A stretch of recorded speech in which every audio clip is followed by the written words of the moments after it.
Wyobraź sobie, że budzisz się przed świtem. Jest jeszcze ciemno. Powietrze w izbie jest gęste od dymu i zapachu słomy. Słyszysz ruch. Ktoś już wstał. Sąsiad z końca wsi, a może gospodyni z naprzeciwka. Dziś jest dzień targowy. I choć do miasteczka jest 4 godziny drogi błotnistymi duktami, nikt nie pozwoli sobie na spóźnienie, bo targ czeka na nikogo. W dawnej Polsce dzień targowy nie był zwykłym dniem. Był wydarzeniem. Był przerwą w monotonii pracy. Oknem otwartym na świat, który dla większości chłopów kończył się na skraju własnego pola. Był miejscem, gdzie można było sprzedać, kupić, dowiedzieć się czegoś nowego. I gdzie czasem rozstrzygały się losy na wiele miesięcy naprzód. Zanim jednak wyruszysz w tę podróż razem ze mną, zatrzymaj się na chwilę. Jeśli oglądasz ten film na swoim telewizorze, a wiem, że większość z Was robi właśnie to, nie zapomnij wejść na telefon lub komputer i zasubskrybować kanał. To dla nas naprawdę ważne.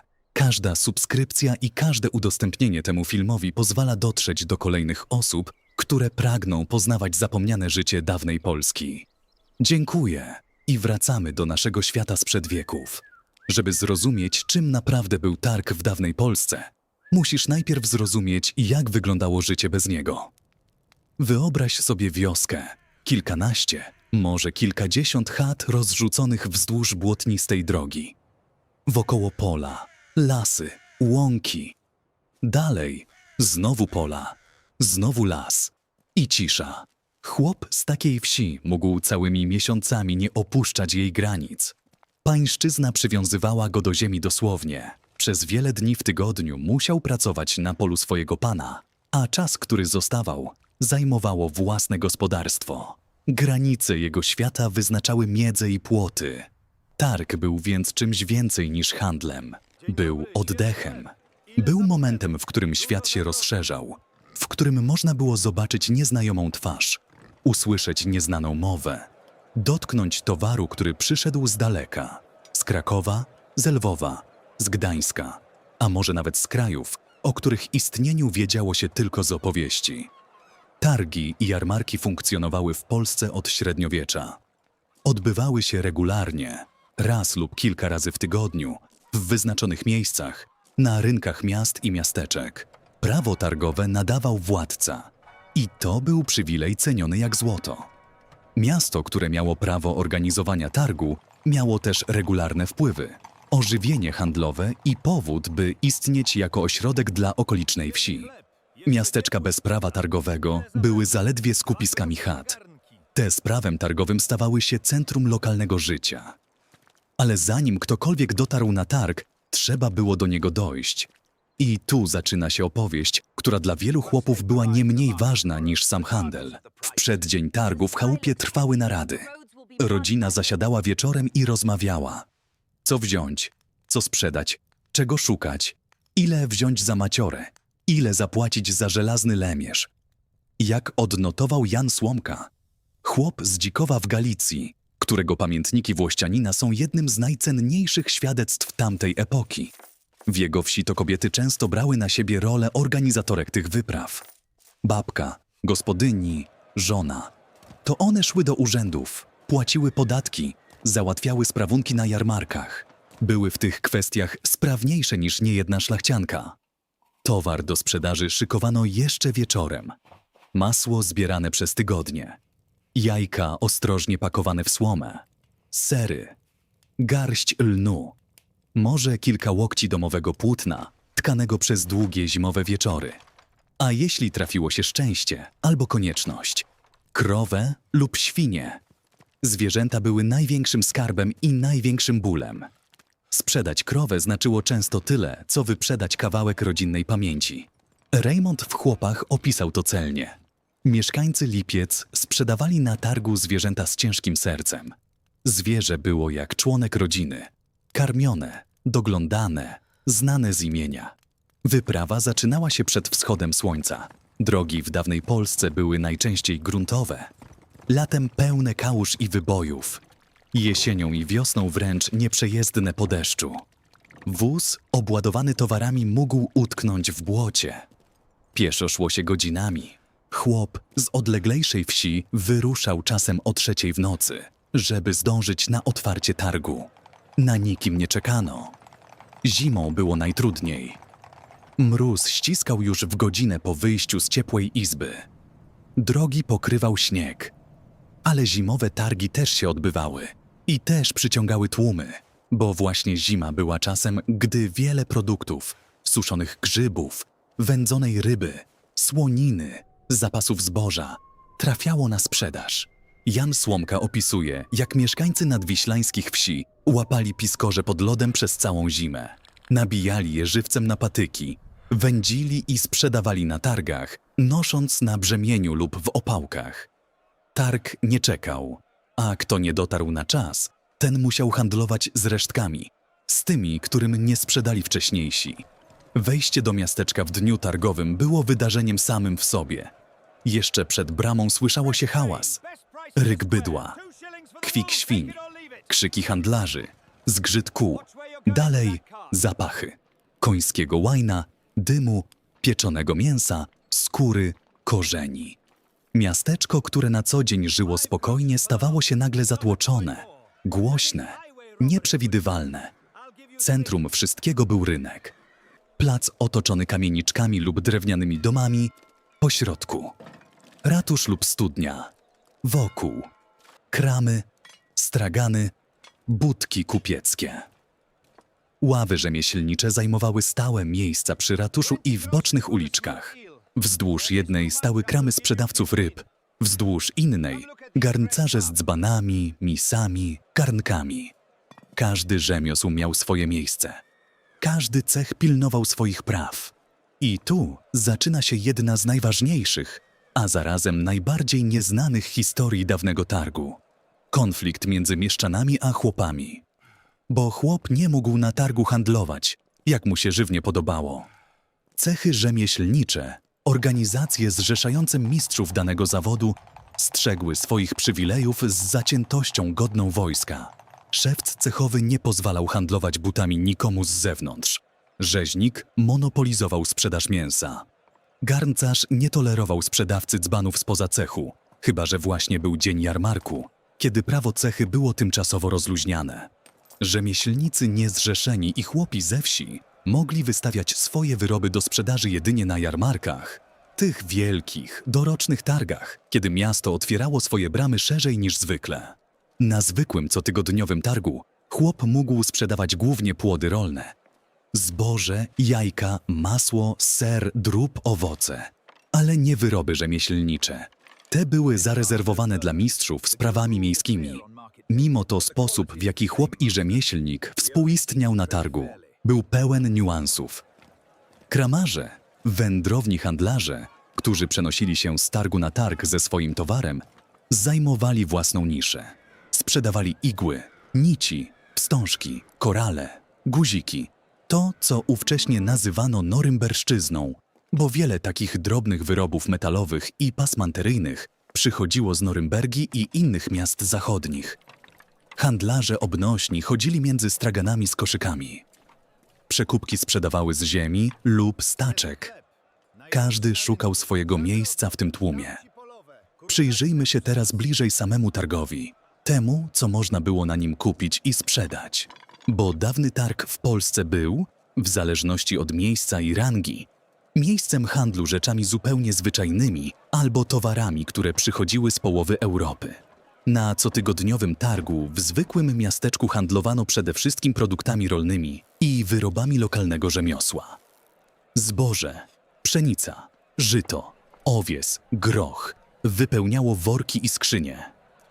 Masło i śmietana sprzedawane były przez gospodynie, które siedziały przy swoich koszach z powagą kupców. Jajka, ostrożnie, bo każde stłuczone to strata. Ser, biały, świeży lub dojrzewający. Mięso, wieprzowe, wołowe, drobiowe. Ryby, świeże, suszone wędzone. Grzyby, suszone na nitkach, w warkoczach.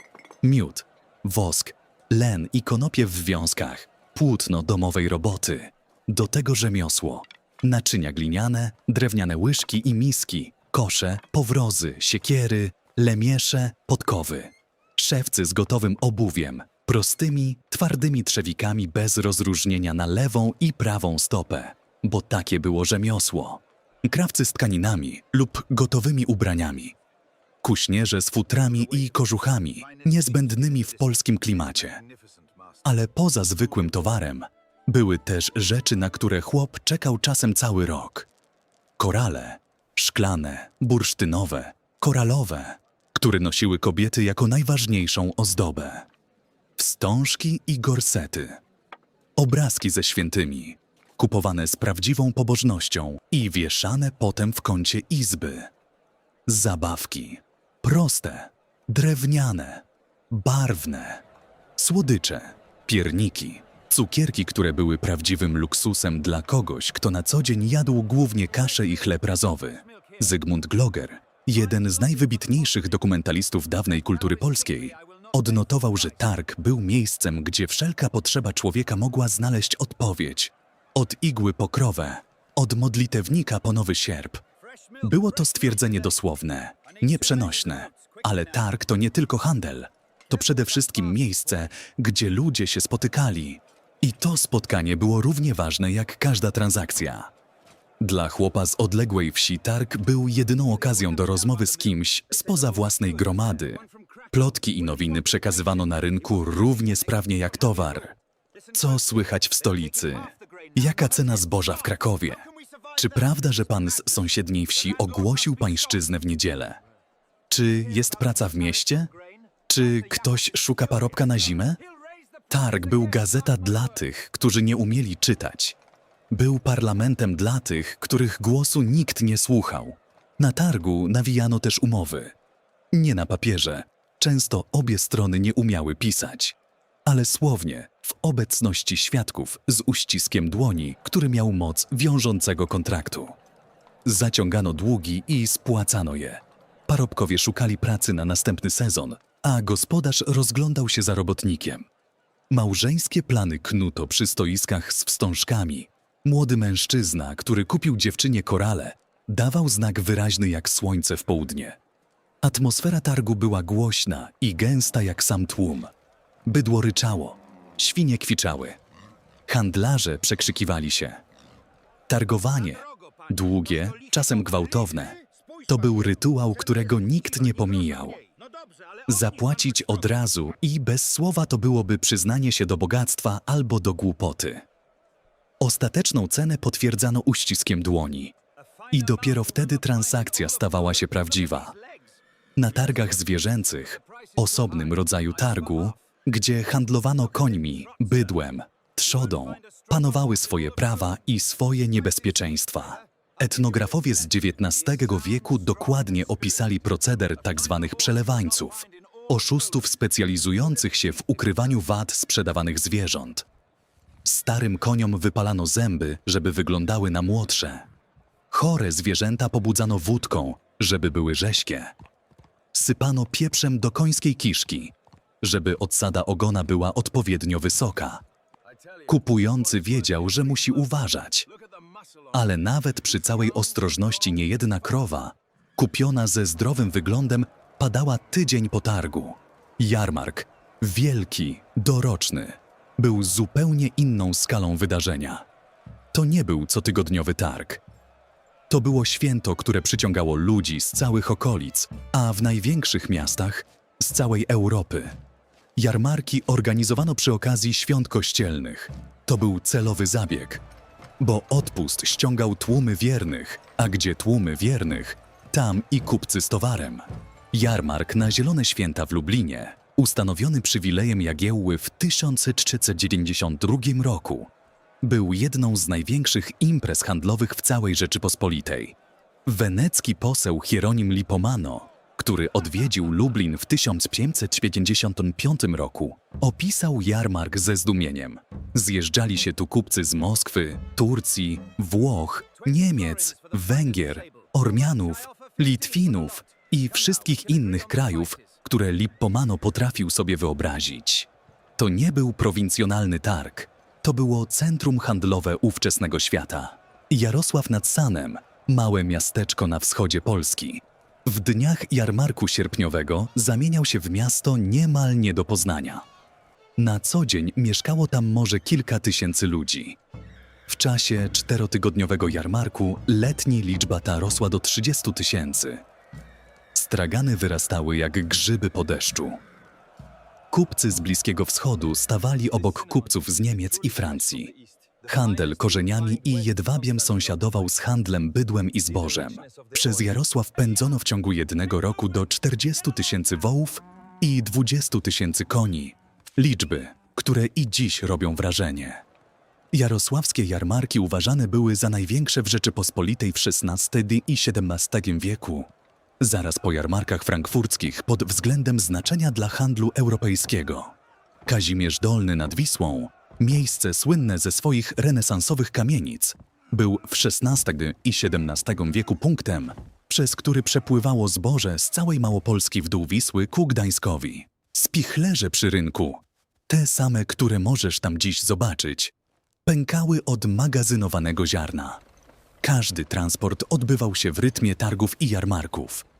Każdy kupiec wiedział, kiedy w Kazimierzu można było kupić najtaniej i sprzedać najdrożej. Były jednak w tym obrazie cienie, których nie można pominąć. Chłop pańszczyźniany, który jechał na targ, często nie jechał na własnych warunkach. System folwarczno-pańszczyźniany, który dominował w Polsce od XVI do połowy XIX wieku, sprawiał, że chłop był przywiązany do ziemi pana i musiał uzyskać jego zgodę na wyjazd. W wielu wsiach pan decydował, kiedy chłop może pójść na targ i co może tam sprzedać. Często chłop był zobowiązany do odstawiania określonych produktów bezpośrednio do dworu, po cenach ustalanych przez pana, nie przez rynek. Na targach sprzedawał więc to, co mu zostało po wypełnieniu obowiązków pańszczyźnianych. Sprzedaż zboża folwarcznego przez szlachtę zalewała rynki miejskie, zaniżając ceny, które chłop mógł uzyskać za własne plony. Chłopowi coraz trudniej było sprzedać własne zboże z zyskiem, bo dziedzice mieli lepszy dostęp do rynków i tańszy transport. Targ, który miał być miejscem wolnej wymiany, był dla wielu chłopów miejscem handlowania z pozycji słabości. Bez możliwości negocjacji, bez prawa do odmowy, czasem bez prawa do odejścia. Mimo to, albo właśnie dlatego, targ był tym bardziej cenny. Bo nawet w tym trudnym systemie, nawet w cieniu pańszczyzny, istniała chwila, gdy chłop mógł stanąć naprzeciw kupca i powiedzieć: tyle za to chcę. Mógł zarobić grosik, mógł kupić coś dla żony, mógł się napić w karczmie i porozmawiać z obcym człowiekiem. Mógł zobaczyć, że świat jest większy niż jego wieś. Karczma przy rynku targowym pełniła rolę, której nie sposób przecenić. Była miejscem odpoczynku po długiej drodze, miejscem jedzenia i picia, miejscem, gdzie dobijano umów, kłócono się, śpiewano i tańczono. Karczmarz, często Żyd, bo w dawnej Polsce to Żydzi dominowali w branży karczmiarskiej, dzierżawiąc karczmy od szlachty, był pośrednikiem między wiejskim a miejskim światem. Mówił po polsku i w jidysz, znał ceny i plotki, udzielał kredytu i przechowywał tajemnice. Relacje między chłopami a żydowskimi kupcami i karczmarzami były skomplikowane i wielowymiarowe. Jan Słomka opisywał je w swoich pamiętnikach z dużą precyzją. Z jednej strony wzajemna zależność. Chłop potrzebował kupca i karczmiarza, kupiec potrzebował chłopa. Z drugiej nieufność, stereotypy, napięcia. Ale na targu, w tłumie i zgiełku, granice nieco się zacierały. Handel łączył tam, gdzie zwykłe życie dzieliło. W karczmie po targu rozluźniały się też języki. Opowiadano o cenach, o tym, co kupiono i czy dobrze, o tym, co słychać w okolicy, o tym, czy pan jest surowszy niż zwykle, o tym, kto się ożenił, kto zachorował, kto wrócił z wojska. Karczma była archiwum lokalnej historii, żywym, głośnym, pachniącym piwem i dymem. Ale wróćmy jeszcze na rynek, bo jest tu coś, o czym warto opowiedzieć osobno. Targ nie był tylko handlem, był też teatrem. Na jarmarkach, szczególnie tych wielkich, dorocznych, pojawiały się osoby, które dziś moglibyśmy nazwać artystami ulicznymi. Wędrowni muzycy, śpiewacy, kuglarz z sztuczkami, akrobata, treser niedźwiedzia, bo niedźwiedź na jarmarku był prawdziwą atrakcją. Tłum gromadził się wokół niego jak wokół cudu natury. Balwierz, który równocześnie wyrywał zęby i sprzedawał lekarstwa na wszelkie choroby. Remedium na ból głowy, na gorączkę, na serce, na wzrok. Oczywiście większość tych lekarstw nie działała, ale nikt tego nie wiedział, a sam pokaz był wart każdego grosza. Kolportaże druków, ręcznie lub mechanicznie drukowanych kartek z wierszami, opowieściami, nowinami, trafiały na jarmarki jako jeden z pierwszych środków masowego przekazu. Lud, który nie umiał czytać, kupował te kartki dla kogoś, kto mógł je przeczytać na głos. W ten sposób jarmark stawał się miejscem wymiany nie tylko towaru, ale i idei politycznych, religijnych, obyczajowych. Henryku Lipomano pisał o Lublinie, że jarmark jest miejscem, gdzie wymieniano towary przychodzące ze wschodu i zachodu, z Moskwy i z Wenecji, z Węgier i z Konstantynopola. Ale przemilczał coś, co równie ważne, że wraz z kupcami przychodziły na jarmarki wieści polityczne, nowinki intelektualne i religijne, plotki dworskie, informacje o wojnach i przymierzach. Kto regularnie chodził na jarmarki, wiedział o świecie znacznie więcej niż ktoś, kto siedział w domu. Chcę teraz zatrzymać się przy pewnym szczególe, który wydaje się drobny, ale wiele mówi o tym, jak wyglądało życie na targu. Mówię o pieniądzach, albo raczej o ich braku. W dawnej Polsce, szczególnie wśród chłopów, handel wymiennotowarowy był równie popularny co handel gotówkowy, a może i popularniejszy. Chłop, który nie miał grosza przy duszy, mógł wymienić wiadro masła na żelazo do naprawy pługa. Mógł oddać garść lnu za butelkę soli. Mógł zaoferować pracę w zamian za ciesielskie narzędzie. Pieniądz kruszcowy, grosze, złote, był rzadkością w chłopskiej kieszeni. Większość transakcji odbywała się w naturze lub na kredyt, który spłacano przy kolejnym targu. To miało konsekwencje, o których rzadko się mówi. Chłop, który nie miał gotówki, był uzależniony od łańcucha wymiany. Musiał planować z wyprzedzeniem, zabrać odpowiedni towar, wiedzieć, czego potrzebuje i co za to da. Nie mógł impulsywnie kupić czegoś nowego. Każda decyzja handlowa wymagała liczenia z kilkoma krokami naprzód. Co więcej, brak gotówki oznaczał, że wiele transakcji odbywało się na zaufaniu. Kredyt dawany był sąsiadowi, którego znano. Dług zapamiętywano, bo nie zapisywano. A kiedy ktoś nie spłacił, sprawa trafiała przed wiejski sąd lub rozstrzygała się przy kolejnym targu, w obecności świadków. Targ był więc też sądem, arbitrażem, miejscem rozliczeń. Szczególnym rodzajem targu był tak zwany targ końmi lub bydłem, targowisko zwierzęce, które rządziło się własnymi prawami i przyciągało własną publiczność. Skaryszew koło Radomia, miasteczko, które pierwsze wzmianki o sobie notuje jeszcze w XII wieku, a prawa targowe uzyskało od Kazimierza Sprawiedliwego. Stało się z czasem siedzibą jednego z najsłynniejszych jarmarków końskich w całej Europie. Konie z Mazowsza i Podlasia ciągnęły przez stulecia do Skaryszewa. Kupcy z Niemiec i Śląska przyjeżdżali tu, by zaopatrzyć swoje stajnie. Koń był wtedy najcenniejszym środkiem transportu i narzędziem pracy. Dobry koń to był majątek. Zły koń, kupiony pochopnie, mógł oznaczać klęskę na wiele sezonów. I właśnie tu, przy handlu końmi, najdokładniej widać ludzką naturę tamtych czasów. Ambicje, spryt i nieuczciwość. Przelewańcy, cwaniaccy handlarze końmi, należeli do legend polskiego targu. Wypalali zęby starym koniom, by wydawały się młode. Poili chore zwierzęta wódką, by nie okazywały słabości. Sypali pieprz do kiszki, by ogon unosił się wysoko. Kupujący wiedział o tych sztuczbach. Sprzedający wiedział, że kupujący wie. I mimo to gra toczyła się od pokoleń. Bo handlowanie końmi to był też spektakl. Pokaz siły, sprytu i znajomości zwierząt, który mógł trwać godzinami. Był w dawnym targu jeden moment, który wyróżniał go spośród całej reszty dnia. Był to moment, gdy targ się kończył. Pod wieczór stragany były rozbierane. Niesprzedany towar wracał na wóz lub na plecy. Pieniądze, te nieliczne monety, które udało się zarobić, schowano głęboko za pazuchę. Zwierzęta prowadzono ku domowi. Część ludzi zostawała jeszcze w karczmie, niekoniecznie z wyboru, czasem, bo nie było już siły na drogę powrotną, a nocleg w miasteczku był tańszy niż się wydawało. Ale większość wyruszała. Z tym samym błotem, tymi samymi drogami, tym samym ciężarem. Tyle, że teraz innym. Zamiast towaru na sprzedaż, zakupy. Zamiast nadziei na dobry interes, rachunek. Ile zarobiono, ile wydano, czy wyjdzie. Droga powrotna była często ciszą. Zmęczenie dawało o sobie znać.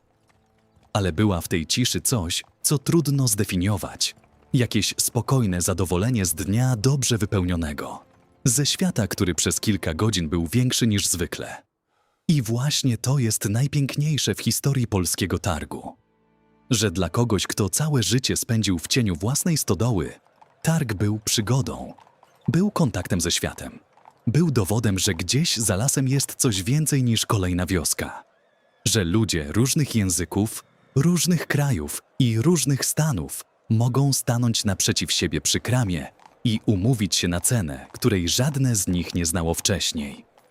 Patrząc dziś na place targowe w polskich miastach, na rynek główny w Krakowie, na lubelski Stary Rynek, na jarosławski rynek, gdzie kamienice stoją od stuleci, trudno nie odczuć, że te miejsca pamiętają, że pod brukiem i płytami leżą warstwy kolejnych targów, kolejnych głosów, kolejnych transakcji, że te place nie są ozdobą dla turystów, są dokumentem, są materiałem historycznym, który można dotknąć. W sukiennicach krakowskich, tych samych, których budowę zaczęto w 1358 roku, przez stulecia handlowano suknem z Niemiec i Anglii, korzeniami ze wschodu, skórami z Rusi i metalem z Czech. Kupcy z całej Europy siedzieli tu obok siebie. Nie zawsze w zgodzie, ale obok siebie. I to jest właśnie targ. Miejsce, gdzie świat, pomimo wszystkich podziałów, jednak się spotykał. W tym wszystkim, w tym zgiełku, w błocie na drodze, w kwiku świń i krzykach handlarzy, w chytrej grze przelewańców i cierpliwych rachunkach gospodyni przy koszu z jajkami, jest coś, co przemawia do nas ponad wiekami. Bo targowa chwila, ta chwila wymiany między jednym człowiekiem a drugim, kiedy ważone są wartości, kiedy pada pytanie, ile za to chcesz, jest jedną z najstarszych form ludzkiego kontaktu. Była zanim powstały słowa na jej opisanie. Przetrwała wszystkie klęski i przemiany. Przetrwała pańszczyznę i rozbiory, wojnę i uprzemysłowienie. Chłop z mazowieckiej wsi, który ruszał przed świtem z koszem jajek na targ, nie zapisał swojego imienia w historii, ale jego droga, jego negocjacja, jego uścisk dłoni przy zawartej umowie, to też jest historia. Historia, którą można znaleźć nie w kronikach królów, ale w dokumentach targowych miast, w zapiskach etnografów, w pamiętnikach Włościanina, w śladach butów wyciśniętych w 500-letnim błocie na polskim rynku. Ta Polska, Polska targów i dróg, kramów i karczem, wołów pędzonych przez Jarosław i jajek sprzedawanych przy studni, istniała przez stulecia. Cicha, zapracowana, często niewidoczna. Ale to właśnie ona budowała to, co dziś nazywamy Polską. Jedno jajko na raz. Jeden uścisk dłoni na raz. Jeden dzień targowy na raz. Dzień targowy był tylko jednym z wielu rytmów, które wyznaczały życie w dawnej Polsce. Za każdym razem, gdy chłop wracał do wsi z opustoszałym wozem i ciężką kieszenią, za nim zostawał targ, hałaśliwy, chaotyczny, żywy i znowu czekał. Za tydzień, za miesiąc, za rok, bo targ zawsze wraca. Tak jak pory roku, tak jak głód i plony, tak jak życie samo. W kolejnych odcinkach odkryjemy inne zapomniane światy dawnej Polski. Rzemieślników, których narzędzia przeleżały wieki w ziemi, wędrowców, którzy nie mieli stałego domu i kobiet, które handlowały, mimo że nikt tego nie zapisał. Polska sprzed epoki pary i elektryczności jest pełna takich historii. Cichych, trudnych i zadziwiająco bliskich.